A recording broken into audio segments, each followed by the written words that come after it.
And without further ado, I would like to hand the floor to the president of the Global Startup Committee of the World Business Angels Investment Forum, Professor Inderjit Singh. As Chairman Baibars mentioned, Professor Singh is a former parliament member of Singapore, and he will be speaking now about creating more jobs and social justice by empowering entrepreneurship around the world. Professor Singh, Mr. President, the floor is yours. Okay. Thank you, Kevin, and thank you, Baibars, for the kind introduction. Let me start by welcoming everyone. I really appreciate all the board members for taking your time today joining this meeting. It's useful that at this point of time we take stock of what's happening around the world and and come out with a plan that can help us solve some of the problems that we are facing in each of our regions and our countries. And in particular, I would like to thank the Executive Council members for agreeing to serve on the council. As you can see, many of them are very experienced in policy making and in the area of economic development, entrepreneurship. And I think we will benefit from their past experiences in this committee to help us solve some of the problems that we are facing. As Kevin mentioned, the theme for today is really going to be creating more jobs by empowering entrepreneurship around the world. And I think this is something that is indeed going to be a very important agenda for not just for all of us here at the WBAF, but for everyone else around the world, especially governments, also companies, and each individual, will have to figure out what their role is going to be in the new normal that's coming ahead of us. And this new normal is something that maybe what we may not have expected or projected in the past, but is coming very soon. Now, one of the things that was already happening even before the COVID-19 hit us was the emergence of Industry 4.0 and the disruption caused by many things. So technology and digital disruption, we are very familiar with. But there is also this thing called deglobalization that's happening. Deglobalization because some countries are starting to feel, or in fact, people in these countries are starting to feel that they have starting to lose out because of globalization, particularly the developed countries where income was stagnating. People were losing their jobs and incomes were stagnating. And because of that, we saw many things like Brexit and all the issues that are going around the world. It's because people felt that deglobalization no longer benefited. Now, technology disruption, of course, has created many issues. All of this disruption that we were already seeing before early this year were just accelerated by the COVID-19 disruption. And that had caused big changes, not just in the health issues that all of us are facing, but more importantly, the economic issues that we are facing, whether it's an individual who's worried about his or her job, or whether it's a company that's worrying about survival. Now, early in the year, in May this year, the Startup Committee conducted a survey of all the startups to have a feel of the impact that COVID have had on their businesses. And the results were very worrying. Many companies were going to run out of money in 3 to 6 months. And without funds, they may not have lasted very long. And based on our survey, we have conducted a few roundtables, discussion to scope out some of the issues, get some experts to discuss their point of view so that we can share these issues with everyone. So these are the kind of things that the Startup Committee has been working on. And then we basically looked at some of the things that we could do around the world to try to help solve some of the issues. Now, one of the things that COVID has taught us is, of course, many things, but I think I see this could be something that we can also look at as our agenda for the coming year, in that there are a few major things that have happened because of the COVID. Number one, there is going to be a complete realignment of the global supply chains. While we were used to the old norm of China being the factory of the world, and different countries doing different roles, we realized very quickly that when China was in a lockdown, the whole global supply chain got crippled. And so this is, I think, one of the things that we can look at, and our committee can look at. What can we do to help our members, to help companies, to help countries identify what is their role in this new global supply chain realignment that is going to happen. What are the jobs of the future? What are the type of innovations that are needed for companies to remain successful? What are the kind of economic restructuring that countries need to do to remain relevant in this new realignment of the global supply chain? What is each one of these components? What is a role for each one of us, each of the countries, for each of the countries? We also realized that in the past, digital adoption used to be something that people took it as a luxury. But COVID had caused us to adopt digitalization and technology at a very accelerated pace. And this is what I call, there is going to be a Zoomization of all businesses. No matter what business we do, there is going to be a merging of the physical world that we are used to and the virtual world, the cyber world. And how do we do business in this world?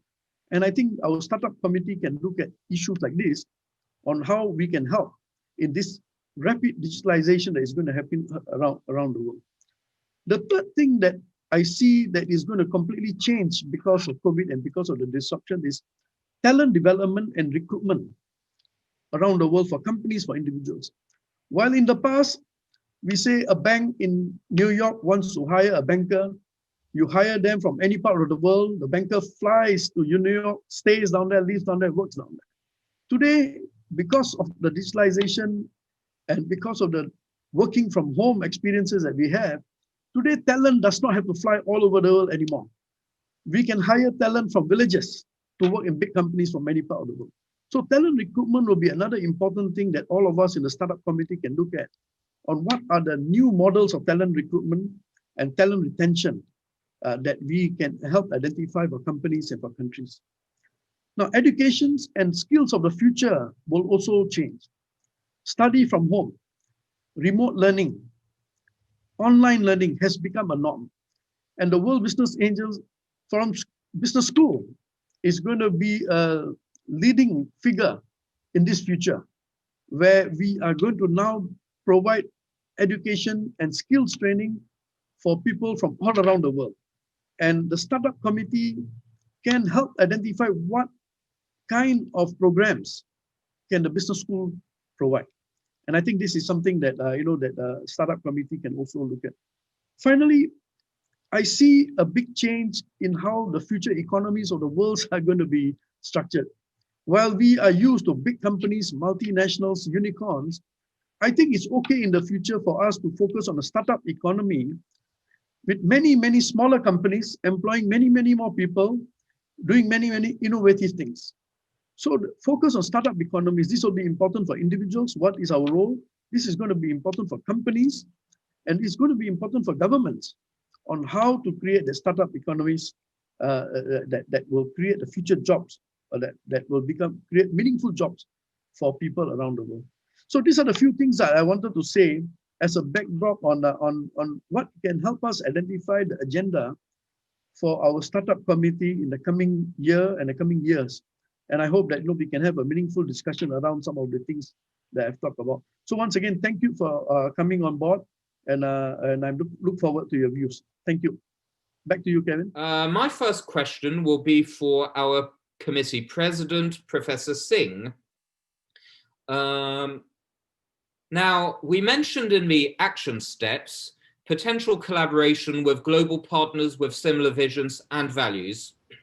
Now, I know that many of the organizations which I have cited have set up initiatives already to react to the pandemic in order to focus on sustaining and rebuilding economies and going back to and adapting to the new normal. And it's not just about coming back to life like it was before, but also trying to readapt to the new circumstances and having to have a reset. So organizations like the International Chamber of Commerce have launched the Save Our SMEs campaign, which is all about saving lives and livelihoods. The World Economic Forum is launching next month a topic which is called the Great Reset, which has been publicized very strongly by Klaus Schwab in Time magazine, notably over the last couple of months. And even my organization, JCI, we have created an initiative, a global initiative for young people to help sustain and rebuild economies, motivate the workforce through youth entrepreneurship and professional reconversion, and also preserve mental health, which is called JCI Rise. Rise meaning rebuild, invest, sustain, and evolve. My question to Professor Singh, in the light of this, would be how do you see the role of this committee in championing WBAF's values, which Chairman Baibars mentioned earlier, with these organizations in order to achieve win-win outcomes with global partners? Thank you very much. Okay, yeah, thank you, Kevin. Yeah, you know, one of the things that we need to be cognizant of is that we don't want to duplicate activities that that are already being planned and initiatives that are already started by some of these organizations. So as a startup committee, or in fact, for that matter, as WBF as a whole, we need to see how we can plug into some of these organizations and some of these activities and initiatives that have already started. And I think our strength is going to be the grounds up approach that we have taken, because we've got members from all over the world, 160 countries, I believe, and we've got representations from all sections. We've got entrepreneurs, we've got angel investors, we've got policy makers. And I think, so we've got one of the most unique organization structure that many of these organizations that are already planning some of these initiatives will want to work with us. So I think as a startup committee and as WBF as a whole, it's important that we start identifying some of this, and then identify what role we can play, the value that we can bring that will benefit the initiatives, the organizations that are already planning the initiatives. But more importantly, but also later on, our members will be able to benefit from the initiatives that are going to be implemented by all of these organizations. Now, it is a great reset, as what WEF is saying. I call it, complete realignment of global supply chain.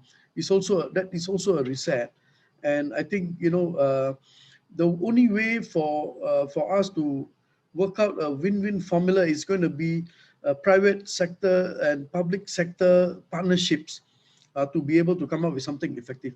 So what I mean is that governments themselves will not be able to identify what the future solutions are. Neither can the private sector on their own be very effective. Let's say there's no government participation. And this is a model that in Singapore we tried many years ago. When we had to restructure our economy, we actually created an organization called the Action Community for Entrepreneurship. And I was one of the key players in that organization. This was a public sector, private sector partnership. And through that, we actually initiated many activities that make Singapore look as one of the better innovation centers around the world. It was a result of that public sector, private sector partnership. So I think as a startup committee and as WBF, we should scan and look at what's happening and then identify the roles that we can play. And I think then we can approach this organization. And I think they will want to work with us because of who we are, because of the vast network that we have already developed.